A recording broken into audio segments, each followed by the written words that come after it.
guys, my name is Michael and welcome to a new GTK tutorial. Today we are going to move on with our GActionGroup and we are going to learn new functions. Until now, from the last video, you saw how gSimpleAction set state hint, GActionGet state hint. In other words, we had created those three hints for our state, and then we are setting those states for the action. And with the check action state hint function, I had the opportunity to find how many hints they are stored inside our action, or better said, how many hints our state has. Okay, that being said, let us move on. I'm going to remove these things now from here because we don't need them anymore. It will be too big. Again, the startup function will be too big for all this information. And now the functions which I'm going to introduce you today, they are called GActionGroup GetActionStateType, which this is the first one, which says it is a function which queries the type of the states of the name action within action group. So if the action is stateful, then this function returns the gvariant type of the state. All calls to GActionGroup change action state must give a gvariant of this type. So this is very important for you to understand these functions. You need to understand how this function works when you want to work with GActionGroup change action state. We will see about that a little bit later. Of this type, and GActionGroup getActionState will return a gvariant of the same type, which is very important. So if the action is not stateful, then this function returns null.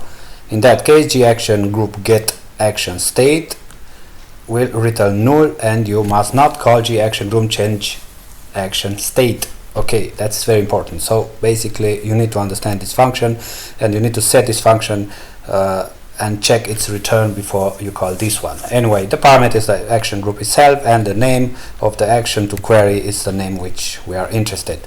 That being said, we are going to create a function, and I'm going to say get action state type. This is what we need. So it will be the application and the action name. Now let us create this function Boolean get action state type. We need the application and the action name, and now let us go inside the action state type function. What do we need? The next thing we need to declare a gvariant type pointer, which is a const state type. Now the state type, it should be pointed to this function,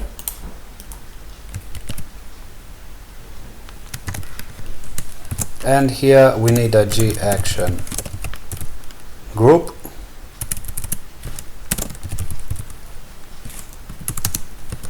which we get it from our application, and of course the action name. Now because we have them, the documentation said if the action is not stateful, then it returns null, which is very important for us to know. And for this we are going to check against it. So if state type,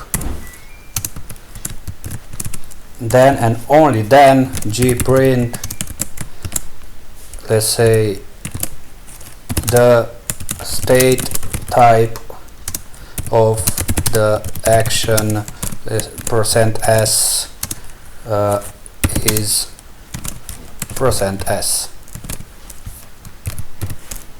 And of course, what do we need? We need the action name, and of course we need the gvariant type, big string, and here we pass the state type.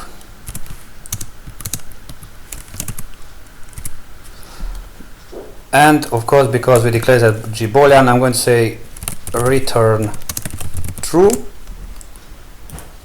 And if we have no state, then gprint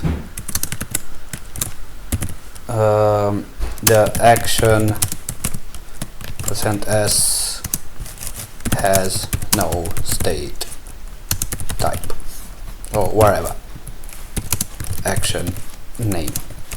Return, of course, false. Now if everything looks okay, let's see, we declare a G variant type, and then we point it to GActionGroup GetActionState, which needs two arguments: the application, the group, maybe better said the action group, and the action name. If we have a state, then we are going to print that state and return true. If not, we are going to print that that action has no state, and we are going to return false. Now let me see. Let me compile it and run it.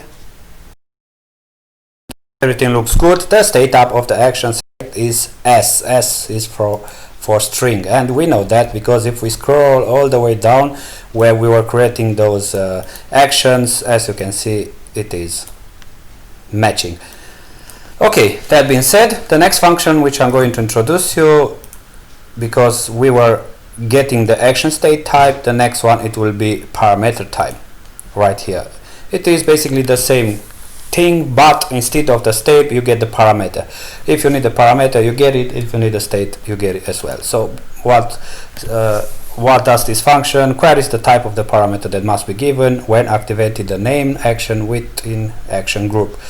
It is basically the same story, but it's for different purpose. Here we have the GActionGroup activate action, and here we have the GActionGroup change action state, which is very important. We will see later about those difference. Anyway, now let me copy, or better said, you know what, I'm going to do something else. I'm going to scroll all the way down inside the startup, and right here I'm going to make another function, call it ParameterType.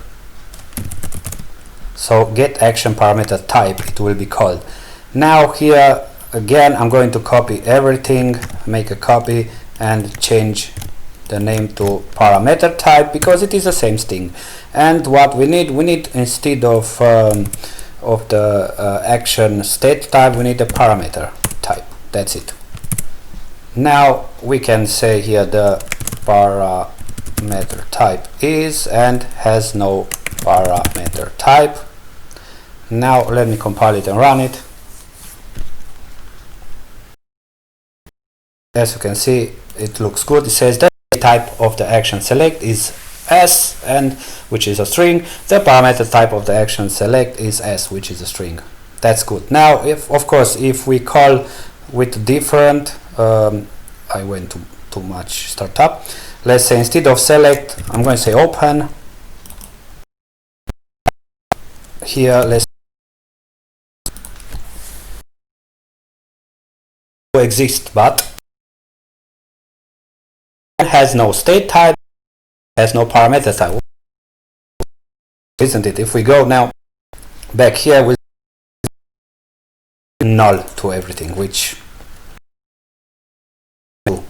that information which we were passing was wrong. Now if we pass the right one, like in this action. That being said, thank you guys for watching. If you like it, please subscribe, share with your friends and neighbors, and until next time, see you guys.